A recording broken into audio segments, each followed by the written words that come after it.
নমস্কার বন্ধুরা, রাধে রাধে 24 আমার ছোট্ট চ্যানেলে সবাইকে স্বাগত। দু একদিন আগে আমি একটি অর্ডার করেছিলাম ফ্লিপকার্টে।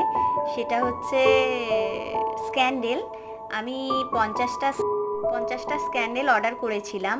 সেটা আজকে আনবক্সিং করছি, তোমরা সব দেখে নাও। যদি ভিডিওটি ভালো লেগে থাকে তাহলে একটি লাইক করবেন, আর এইরকম আরও ভিডিও পেতে আমার চ্যানেলটিকে সাবস্ক্রাইব করবেন। দেখা হচ্ছে নেক্সট ভিডিওতে। হরে কৃষ্ণা, রাধে রাধে।